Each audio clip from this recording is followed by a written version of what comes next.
अक्सर जब मैं स्कूल जाता था तो हमारी बस एक पुराने सुनसान और वीरान जंगल के रास्ते से गुजरती थी।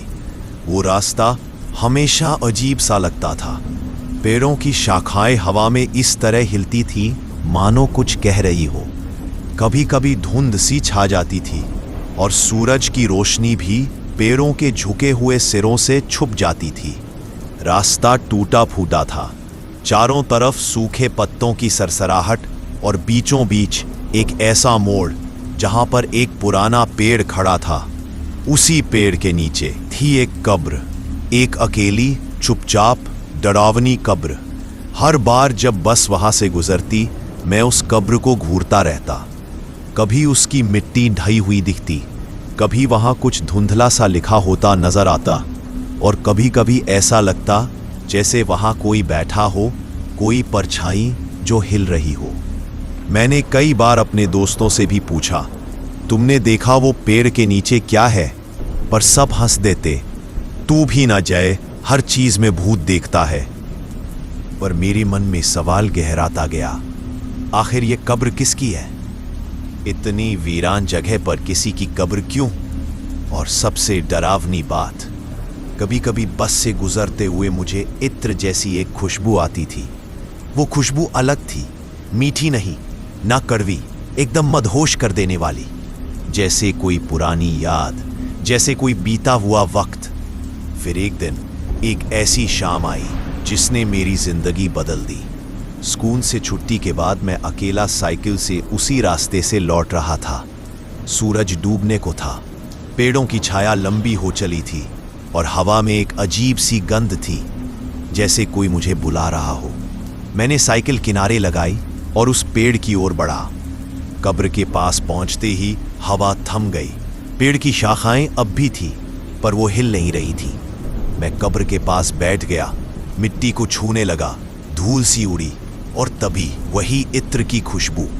इस बार बहुत तेज, इतनी तेज कि मुझे चक्कर सा आने लगा। मैंने इधर उधर देखा, कोई नहीं था, पर वो खुशबू जैसे किसी की मौजूदगी का संकेत दे रही हो। मैं डरते हुए वहां से उठा और भागते भागते घर लौट आया। जैसे ही मैं घर पहुंचा, मां ने गुस्से में पूछा, कहाँ चला गया था तू? बिना बताए ऐसे क्यों निकल जाता है? मैं कुछ नहीं बोला, बस चुपचाप अपने कमरे में चला गया। पर अंदर कुछ बदल रहा था। मुझे खुद पर गुस्सा आने लगा। छोटी छोटी बातों पर मैं झल्लाने लगा। मां का प्यार भरा हाथ अब मुझे परेशान करने लगा। रात को खाने से भी इनकार कर दिया। मैंने कहा, मुझे भूख नहीं है, मेरा मूड नहीं है।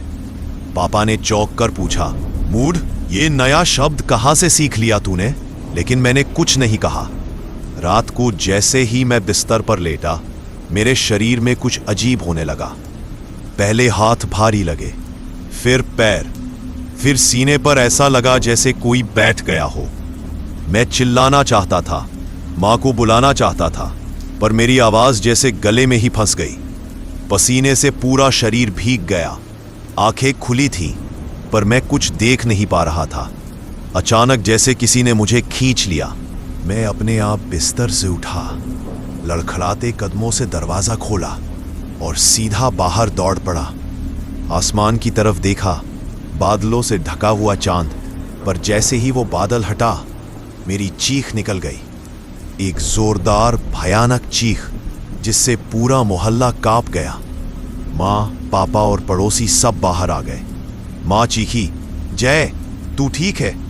पर मैंने माँ को घूर कर देखा जैसे वो कोई अजनबी हो। और फिर पापा की तरफ देखा। उन्होंने हैरानी से कहा, जफर, तू यहाँ कैसे? जफर, माँ का चेहरा एकदम सफेद हो गया। कौन जफर? ये जय है। पर उस समय मैं जय नहीं था। मैं दौड़ते हुए फिर से कमरे में चला गया, दरवाजा बंद किया और अंधेरे में कोने में बैठ गया। सुबह तक मैं वहीं बैठा रहा, न कुछ खाया न कुछ बोला। दोपहर को कुछ लोग घर आए, साथ में एक बुजुर्ग बाबा थे। पापा ने कमरे का दरवाजा खोला और सब अंदर आए। मेरे हाथ पांव पकड़े गए और बाबा ने मेरे गले में एक तावीज डाला। फिर उन्होंने मेरे ऊपर इत्र छिड़का, वही महक, वही जो कब्र के पास थी।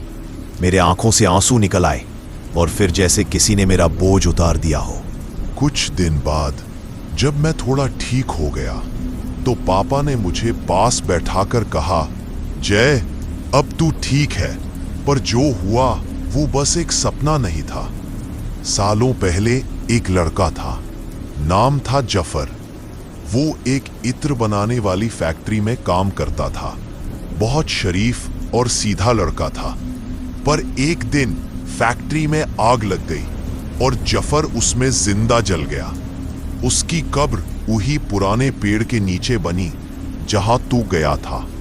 तब से जो भी उस कब्र के पास जाता है उसे वही इत्र की महक आती है। और अगर कोई कमजोर मन वाला हो तो जफर की आत्मा उसे जकड़ लेती है। वो शायद किसी से कुछ कहना चाहता है या शायद वापस जीना। पर अब तू तावीज पहने रहना और उस रास्ते से कभी मत जाना। अब जब भी स्कूल जाता हूं, बस अगर उस पुराने रास्ते की तरफ मुड़ती है तो मैं अपनी आंखें बंद कर लेता हूं। उस कब्र की ओर ना देखता हूं, ना कभी उस खुशबू को महसूस करना चाहता हूं, क्योंकि अब मैं जानता हूं हर कब्र सिर्फ मिट्टी नहीं होती। कुछ आत्माएं अब भी वहां इंतजार करती है।